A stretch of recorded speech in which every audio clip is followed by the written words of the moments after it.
Okay, so I wanted to make an addendum to the last video I made about the 20 years quote, the one that said 20 years from now you'd give anything to be the age you are now with the health you have and all that. And again, I get the premise of that. It's a in some ways it is an inspiring quote because it's telling you to live in the now and be appreciative, be grateful for where you are right now. Because 20 years from now, you may not have that same, you may not be in that same place, that same headspace or whatever, you know. And I understand that. My thing is, first of all, this is what it boils down to, and I kind of made a comment. I responded to somebody in the previous video. The future really does not exist, just like the past doesn't really exist. So to say 20 years ago, 20 years from now is irrelevant. All we have is the present moment. So guess what? You do the best you can with the information you have. 20 years ago, you are not the same person. We're not the same person as you are now. And 20 years from now, you will not be the same person you are today. Okay? But again, we say tomorrow, but when tomorrow comes, it's really today. Yesterday was today at one point, 24 hours ago, right? So the point I'm trying to make is to take that quote a step further, you know, that's focusing too much on the future. And again, 20 years is a long time to look into anyway. Okay? That's the point I'm trying to make. Is that first of all, you want to be in a state where you're happy with the now, regardless of what's going on.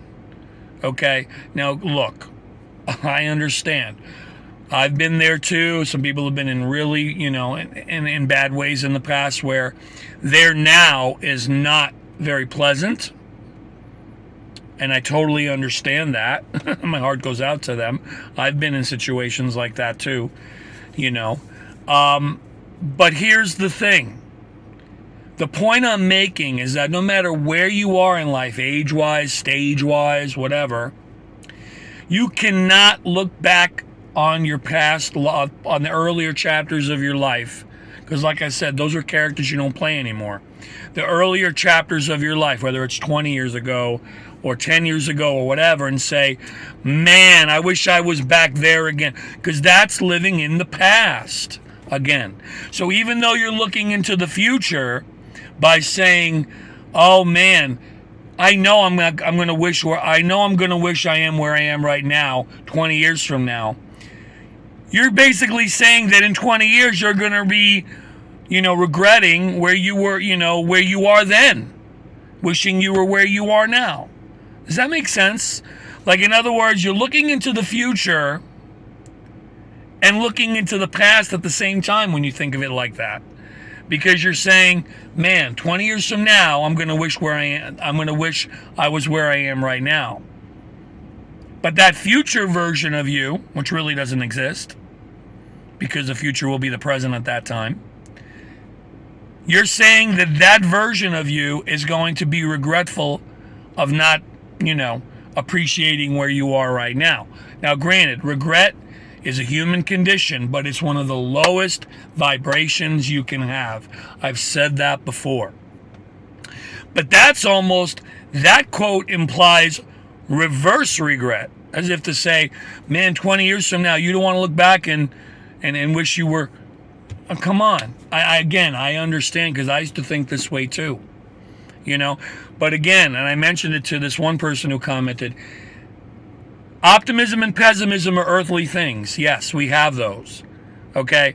But in reality, optimism and pessimism, there's really no place for them, because that's implying that there's a future to be optimistic or pessimistic about. There really is no future.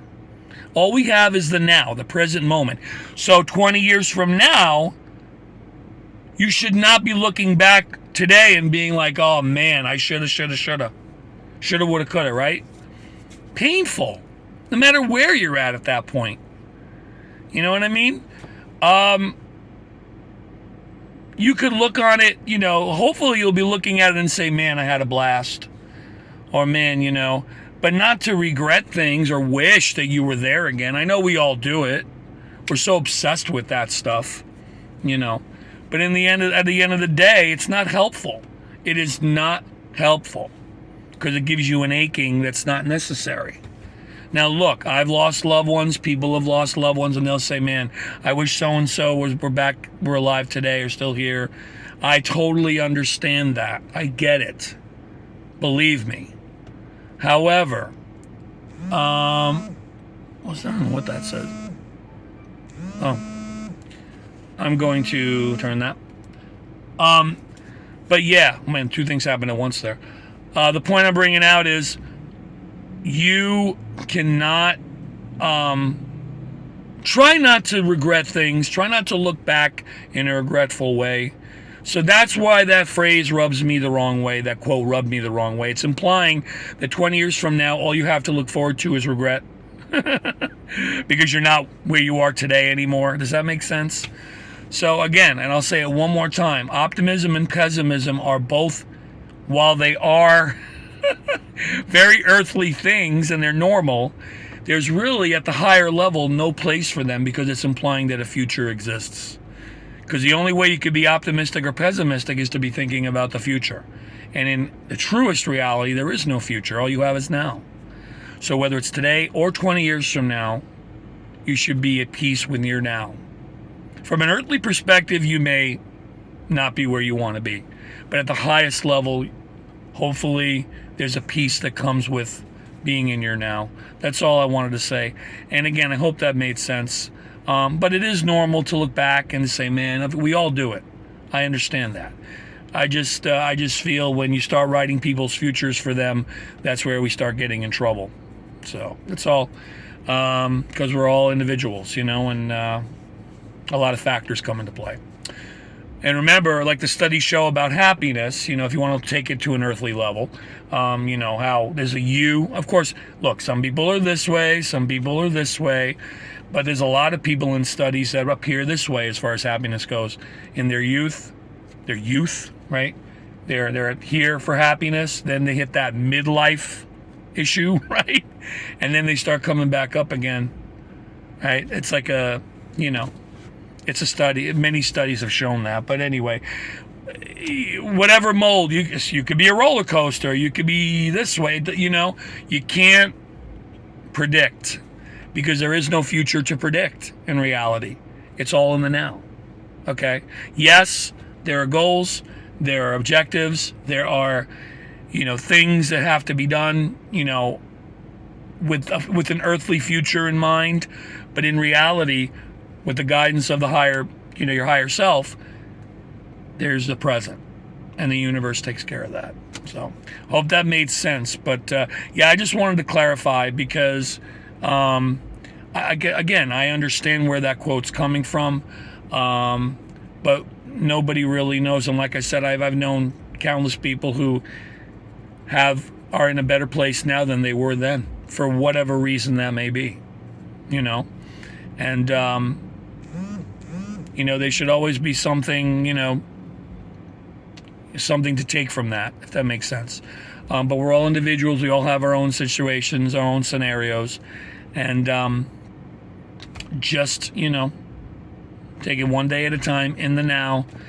And things will be, things will happen the way they will. But anyway, I don't want to ramble. I'm going to stop making sense if I haven't already. But that's all I wanted to say. All right, take care. Have a good one.